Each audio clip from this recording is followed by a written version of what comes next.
Hello everyone, my self Ankit Sharma और आप लोग देख रहे हैं एपीएस रिव्यूज़। आज हम जिस मूवी के ट्रेलर के ऊपर अपना रिएक्शन देने वाले हैं वो है गदर 2। जी हाँ, मच अवेटेड सनी देओल की फिल्म जो गदर का सेकंड पार्ट है, उसका ट्रेलर फाइनली आ चुका है। जी हाँ, 11 तारीख को ये फिल्म रिलीज़ है। उसका ट्रेलर बहुत लेट रिलीज़ किया गया है। ज़्यादातर ये फिल्मों का जो ट्रेलर होता है वो मतलब कि महीने पहले रिलीज़ कर दिया जाता है, उसके बाद सॉन्ग्स इनकर। लेकिन इनका जो एक तरीका है रिलीज़ करने का, पहले उन्होंने सॉन्ग्स रिलीज़ किए, उसके बाद सीन्स रिलीज़ किए, उसके बाद अब जाकर फाइनली ट्रेलर को रिलीज़ कर दिया गया है।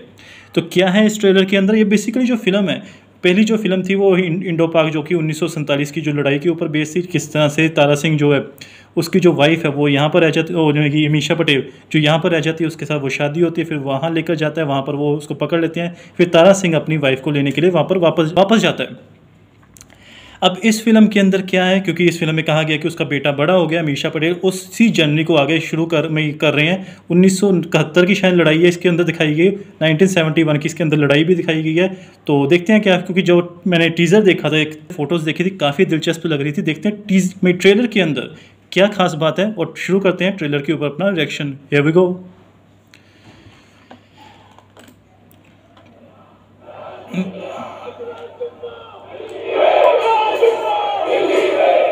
आसान है तारा सिंह जी। ओके, मैं खुद की तैयारी करना चाहता हूँ।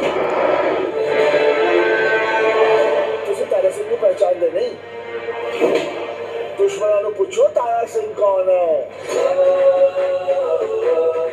वक्त के साथ साथ हमारे लिए आपकी हाय हाय हाय हाय, बढ़ती जा रही है मैडम जी। वो क्या? जिस तरह इन्होंने मैडम जी बोला था पहली फिल्म के अंदर, मज़ा आ गया था मैडम जी। जब वो गाना भी आया था, मैं वो कौन सा था, उड़ जा काले कामा, जब स्टार्टिंग में कॉलेज में होता है, बड़ा सही सीन था वो।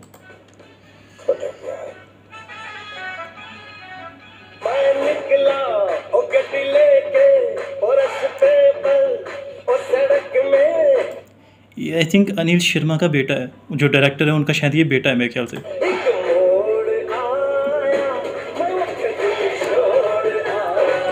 ये जो शूट है मैं क्या पटियाले का, क्योंकि हम लोग काफ़ी यहाँ पर सॉन्ग शूट कर चुके हैं, तो ये आई थिंक पटियाले का सीन है। बड़े मौके पर आया है तू। आज मिलेगी मेरे कलेजे को ठंडक।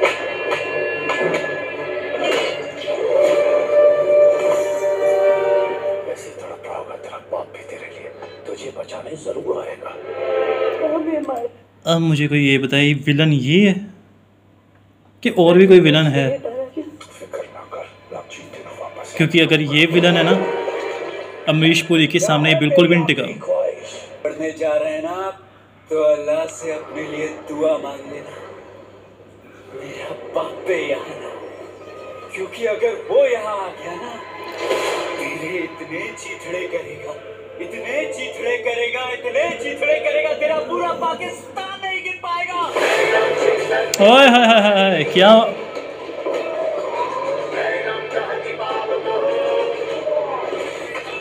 अगर आपने देसी थोर देखना है तो ये हथौड़े के साथ हम आपके सामने हैं। देसी हल्क और थोर का कॉम्बिनेशन आपके सामने है। अगर हल्क में ये हथौड़ा पकड़ ले और थोर की भूमिका बनाए तो सेम है ये। आए, क्या बात है। हिंदुस्तान में मुसलमान भाइयों पर हम उन्हें आजादी दिलाएंगे। अभी कौन सी आज़ादी चाहिए आप लोगों को? हद हो गई, आज़ादी आज़ादी आज़ादी आज़ादी। ऐसे आजादी दिलाओगे तो देखा, अगर यहाँ के लोगों को दोबारा मौका मिले ना हिंदुस्तान में बसने का, तो आधे से ज्यादा पाकिस्तान खाली हो जाएगा।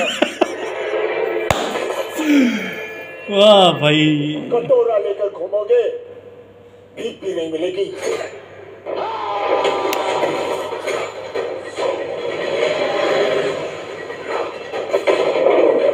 ये 1971 की लड़ाई।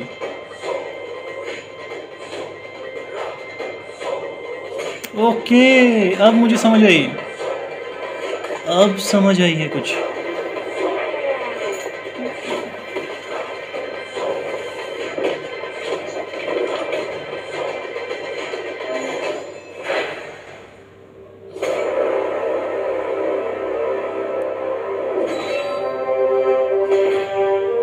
ये जो आखिरी वाला सीन था नलके वाला, कुछ तो है इसमें, कुछ सीन में है यहाँ पर जो आधे अधूरा छोड़ दिया ना। यहाँ पर कुछ तो है, यहाँ पर कुछ बहुत बड़ा है यहाँ पर।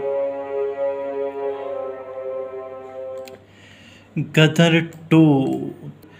ये था हमारा रिएक्शन ऑन गदर 2 और देते हैं अपना रिव्यू। हमें ये ट्रेलर कैसा लगा और क्या कमियां लगी और क्या अच्छाइयाँ लगी, तो शुरू करते हैं। तो फिल्म जो बेसिकली वो शुरू होती है ऐसे गाने बजाने से, जिस तरह से वो इंडिया के जो टुकड़े होंगे, गज़वाए हिंद, ये वो उसी हिसाब से। तो बेसिकली जो ये फिल्म है वो स्टार्टिंग होती है कि जो तारा सिंह का बेटा है, मुझे लगता है कि उसको यहाँ पर या तो वो किसी ट्रिप पर मिले होंगे, या वो यहाँ पर आई होगी लड़की, या कहीं वो मिले होंगे, या कहीं किसी भी तरीके से वो लोग मिले हैं। उसके बाद दोनों को में प्यार हो जाता है। प्यार होने के बाद लड़की वापस चल जाती है, तो लड़का और लड़की को कुछ आपस में बातचीत हो रही है, तो लड़का पूछा होगा तारा सिंह को कि भाई मैं जाऊँ, तो उसने मना कर देगा, तो वो अकेला ही चला जाता है, क्योंकि अकेला जाने की वजह ही ये बनती है। तो वो अकेला ही चला गया होगा लड़की को लेने के लिए, या तो उसने देखा होगा कि तारा सिंह पहले गए थे, अब मैं भी जा सकता हूँ, तो उसने उसी चीज़ को आगे करने की कोशिश की गई होगी। तो वो चला जाता है। वहाँ जाने के बाद कुछ सॉन्ग्स हैं, कुछ सीन्स हैं। उसके बाद जो वहाँ की मिलिट्री है उसको पकड़ लेती है, कि वो कहते हैं कि बहुत सही समय पर आया, उसको फिर मारते हैं, करते हैं, ठीक है। तो उसके बाद जब तारा सिंह को पता लगता है कि उसकी बेटे पर अत्याचार हो रहा है, तो वो जाता है मिलिट्री के पास, जहाँ पर वो सीन देखा होगा आपने कि लड़ाई जंग के हालात बने हुए हैं। तो उसको बोला होगा कि जैसे उस में फर्स्ट पार्ट के अंदर था कि जंग है, तो उसने बोला होगा कि कोई सरहद मुझे नहीं रोक सकती, शायद वैसा ही कोई डायलॉग होगा उसके बाद भी। तो उसके बाद वो गया होगा। यहाँ पर कुछ लोगों के मैं पहले जब टीज़र रिलीज़ हुआ था, कुछ लोगों का कहना था शायद अमीषा पटेल मर गई होगी, क्योंकि एक सीन पर वो वही उसमें क्या कहते हैं कब्र के पास बैठकर रो रहा था सनी देओल।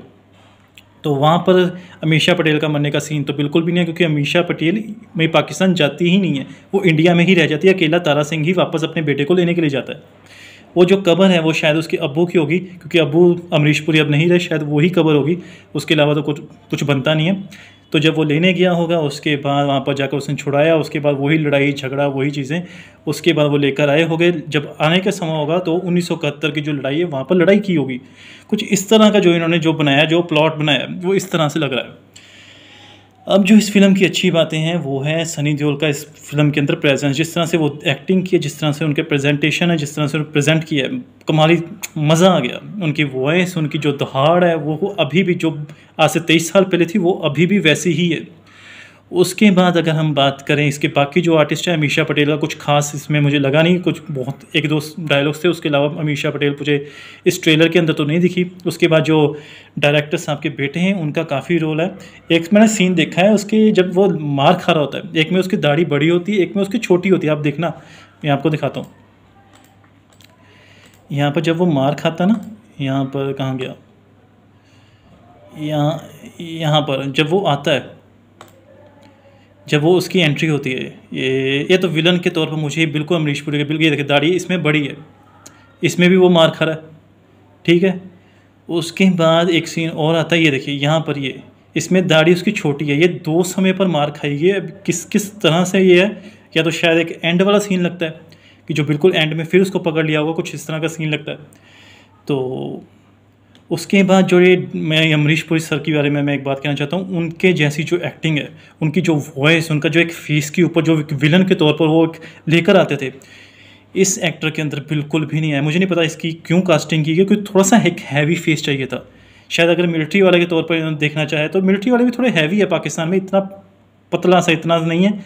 लेकिन अगर, क्योंकि मुझे नहीं पता इसकी एक्टिंग के बारे में, तो मैं कुछ नहीं बोल सकता, क्योंकि एक्टिंग इतनी मुझे खास नहीं लगी। बाकी सीन्स बहुत मज़ेदार हैं, बाकी एक्शन बहुत प्यारा है, बहुत अच्छे एक्शन सीन्स बनाए गए हैं। बट अगर इसके मैं ड्रॉबैक की बात करूँ, सबसे पहले इसका विलन जो मुझे मेन ड्रॉबैक लगता है इस फिल्म का।